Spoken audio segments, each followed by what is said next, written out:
Hello, everyone. I'm Gary Summers, and welcome to the audio edition of Mind, Body, Soul, a show about your mental, physical, and spiritual wellness. Well, I have another interesting guest again today, LeShane from LeShane Seaside Vitality. Welcome, Sharon. Thank you. It's great to be here. I feel like every time I interview you wonderful people, I get some free therapy. So I'm pretty well as good as I'm ever going to get now. So anyway, Sharon, let's you're going to talk about the title that you've got on this is the power within. And I always, whenever I get a chance to talk to people, I always say that you don't want to give your power away. You have all the answers inside of yourself, and if you just have the courage enough to go in and look for them, miracles can actually happen. So tell us a little bit about what you do and what listeners can expect to hear from you today. Well, I started LeShane Seaside Vitality, and my intention was to empower other people on their journey of self-development and growth, and essentially to find their power. And what I'll be talking about today will be Reiki sessions, Reiki training. I'll talk about intuitive personal and professional coaching and meditation because, Reiki, energy work, meditation, coaching, they're all ways to access what we have inside and really our true desires. And you brought up a good point, and it, all of these tools are available to people, and it's just using a tool to access your inner wisdom to help you become the best version of yourself. Absolutely. Right. Yes. So explain what Reiki is and what happens in a typical Reiki session, because I'm sure people have heard the term Reiki, but I guess they don't really totally understand what it's all about. So you're gonna demystify this for us. Okay. Well, it's a healing modality that treats the whole person, and it's about igniting our body's own healing abilities. And it's performed in person or distance. Most of my sessions are in person.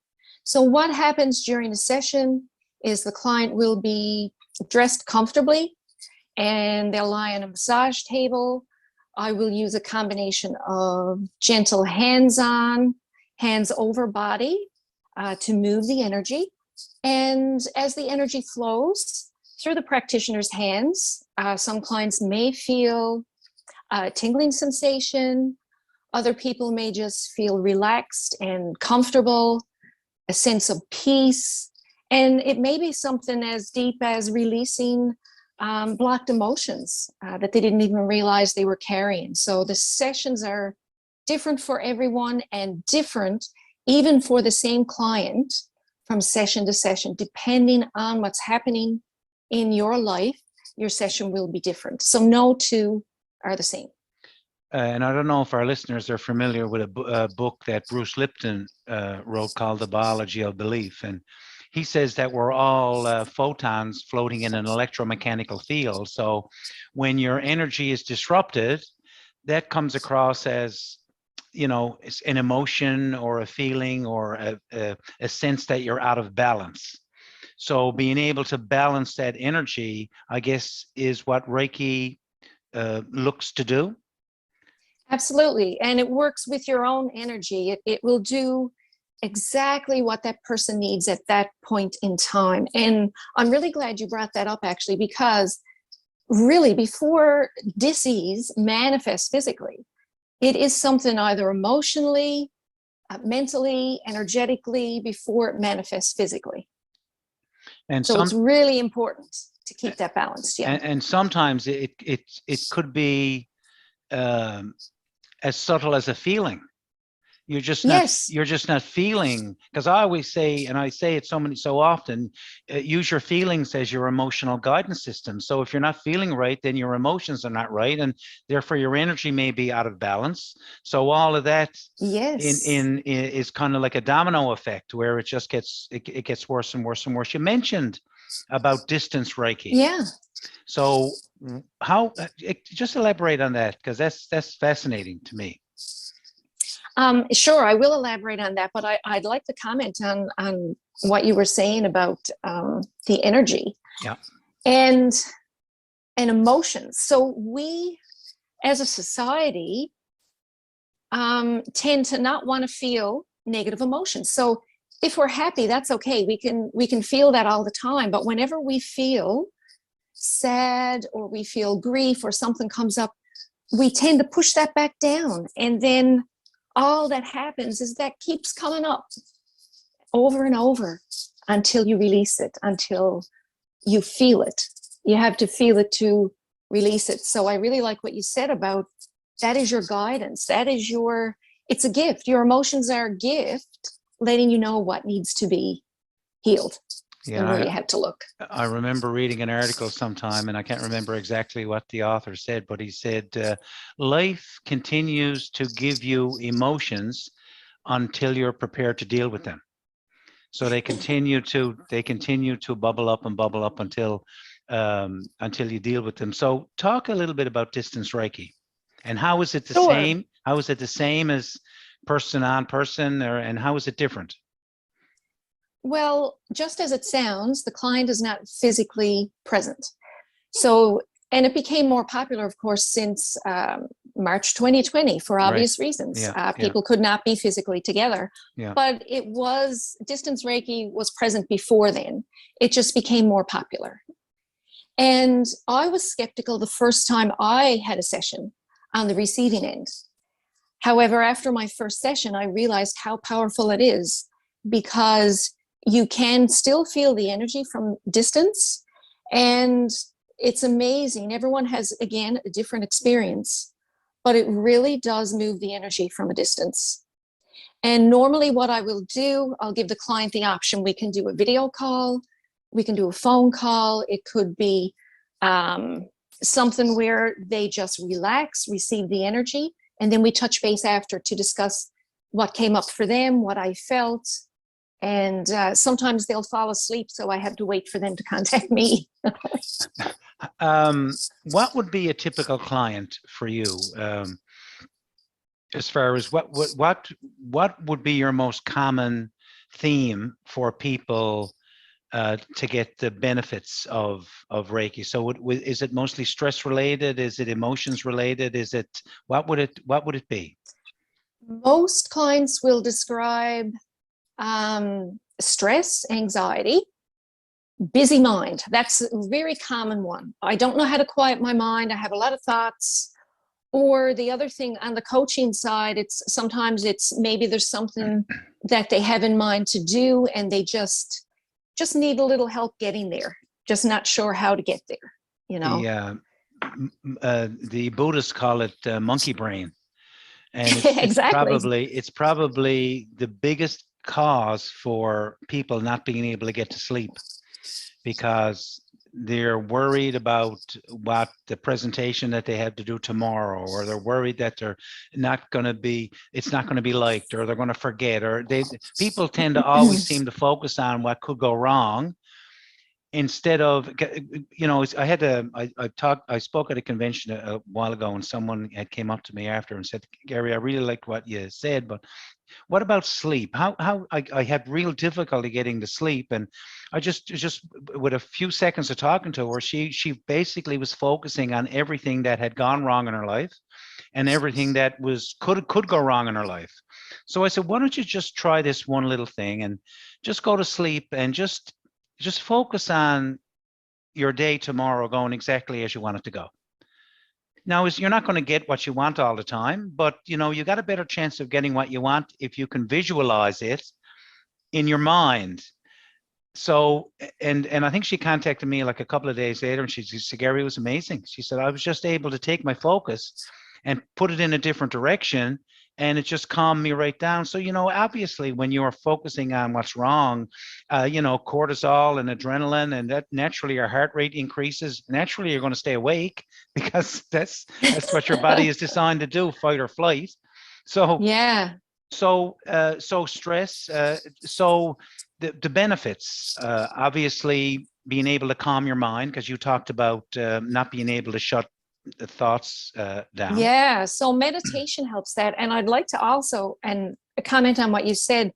And I know there's a lot of books from Wayne Dyer that I've read that talks about that very thing. You know, when you go to bed at night and when you wake up in the morning, that's a very important mindset. So if you wake in the morning and before your feet hits the floor, as he always used to say, figure out what you're grateful for. Think about what you're grateful for, even if you just think of one thing or three things.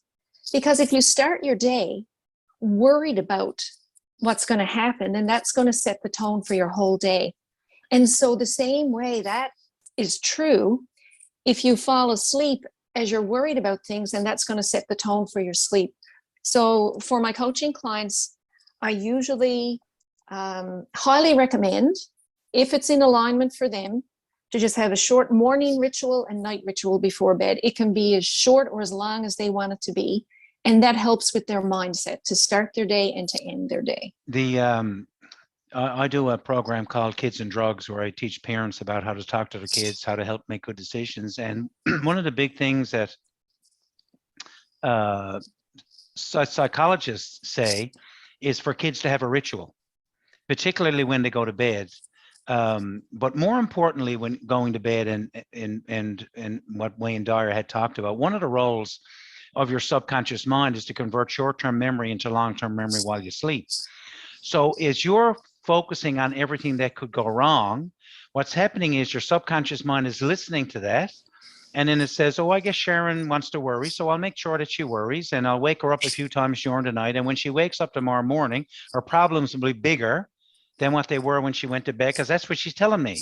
So that's why it's so important, particularly when you go to bed. Also, when you talk about gratitude, you know, one simple thing to do is do an appreciation list of the people in your life, of your values, of the things that you have. And every night you go to bed, read it. When you wake up in the morning, read it. And you'll find that as you do that, you'll be focused on the things that you appreciate as opposed to the things that you don't have. And that's really what the goal of all of us is, to have that peace of mind, isn't it? Absolutely. Yeah. It really, really is. And your mindset is so important, what you focus on. Sharon, I guess you're like me, like everybody else. You weren't born with a special brain. You were born with the same brain that all of us have. So you talked about, so when one person can do something, I mean, we learned this in neurolinguistic programming, and it says if one person can do something, then anybody can do it. So you talked about Reiki. So you talk about Reiki training. So you offer Reiki training? I do, yes. I started out as a practitioner in 2020, and now I'm a Reiki master teacher.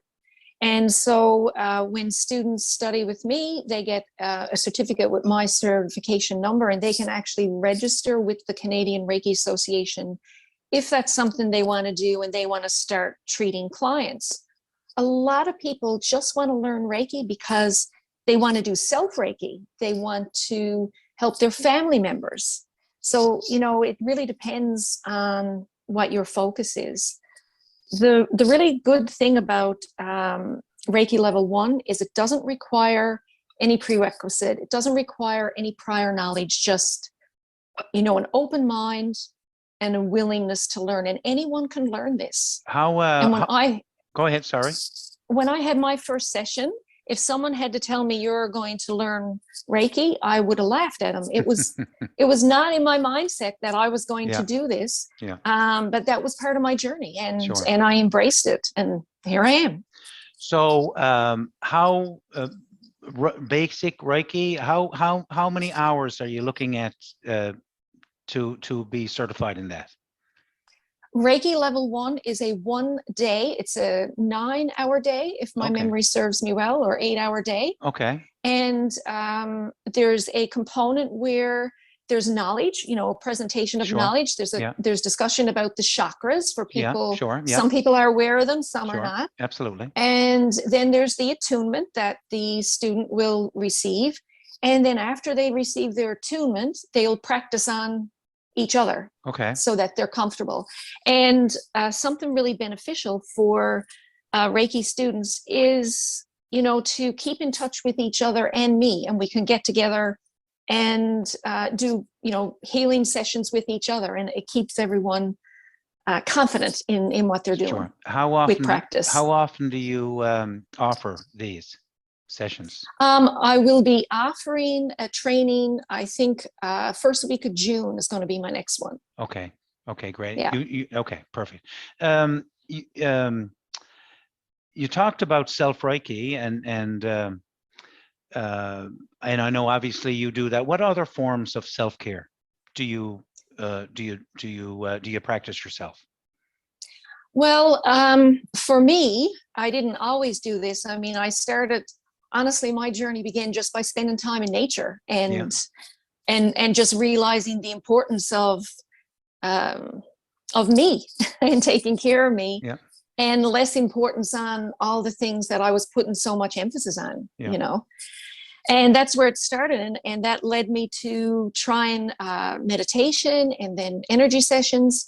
And so now my self-care, my daily practice will consist of, a morning and evening routine meditation.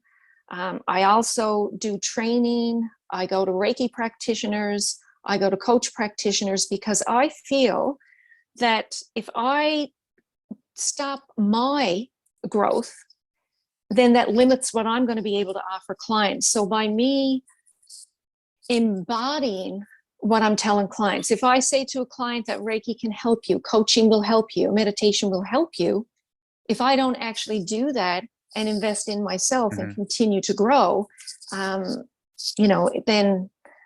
am I really standing behind what I'm saying? So I feel like that brings me to a better place. Now I'm better able to support my clients. And every person that I talk to, all the wellness professionals, the holistic wellness professionals like yourself that I talk to, have a personal commitment to this as well.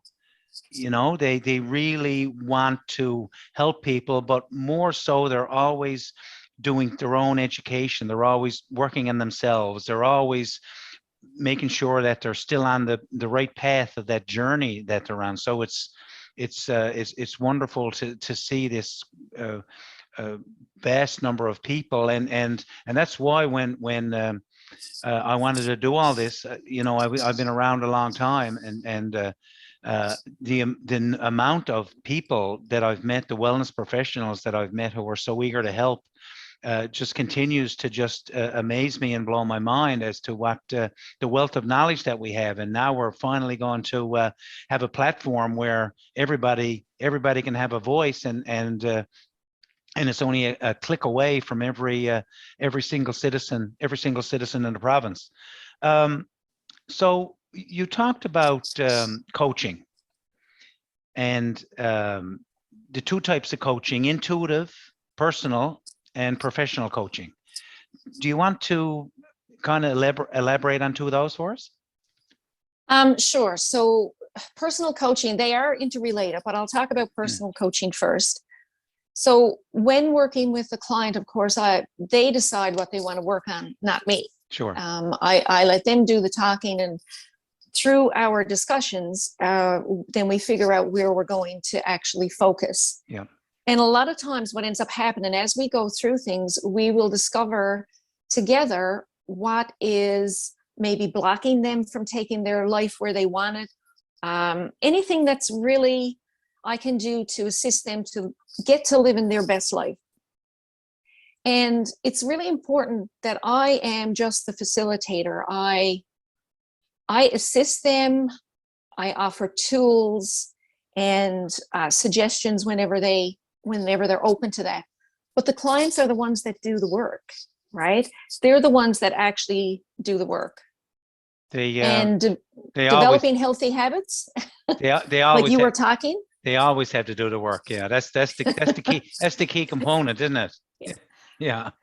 So we were talking about mindset. Yeah. And change your thoughts, you change your life. So we have this belief that we have an experience and then we have a thought, but really our thoughts are what creates our experiences. Mm-hmm. And that is a big focus in coaching.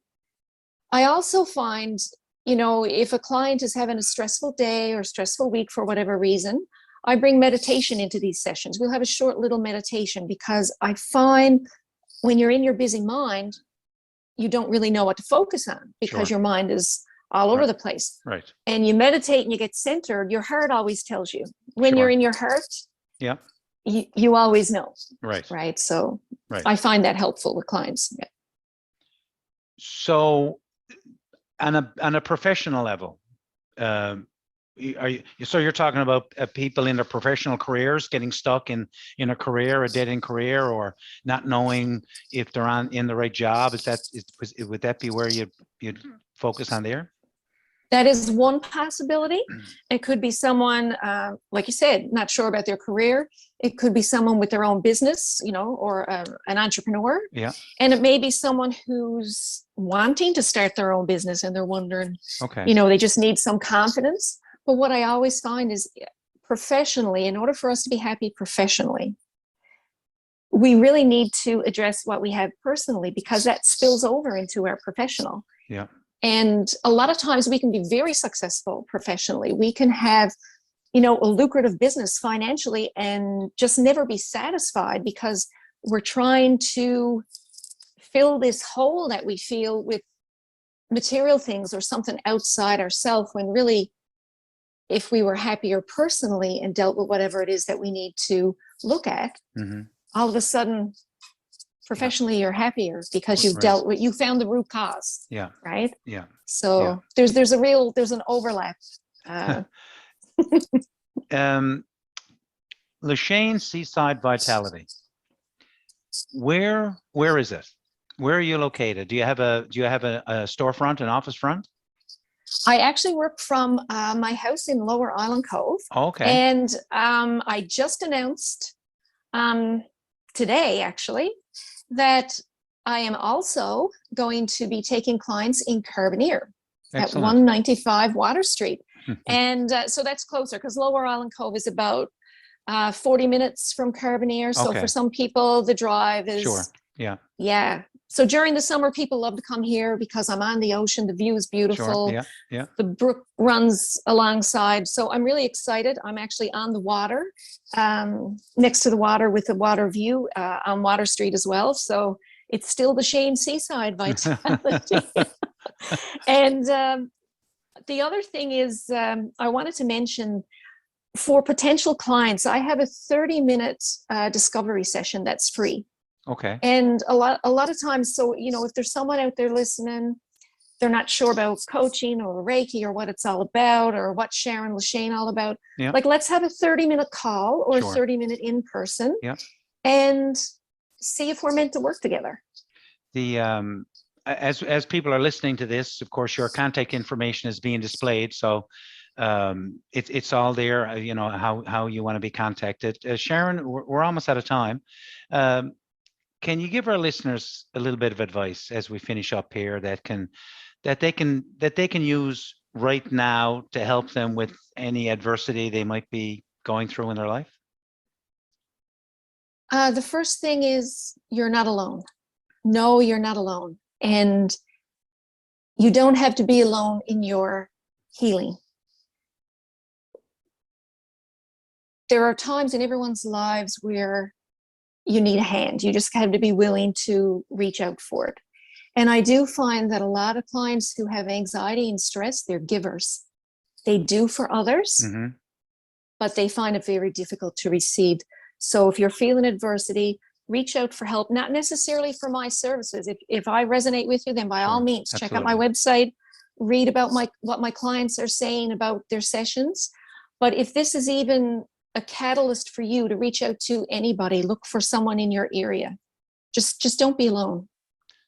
Great advice, Sharon, and thanks very much. We really appreciate you taking the time out of your day to come and impart your words of wisdom, and we really appreciate it. And thank you very much for taking the time. Well, thank you, Gary, for having me, and thank you, everyone, for listening. That's it, everybody, for this week. I'll be back next week with another interesting guest. Bye bye for now.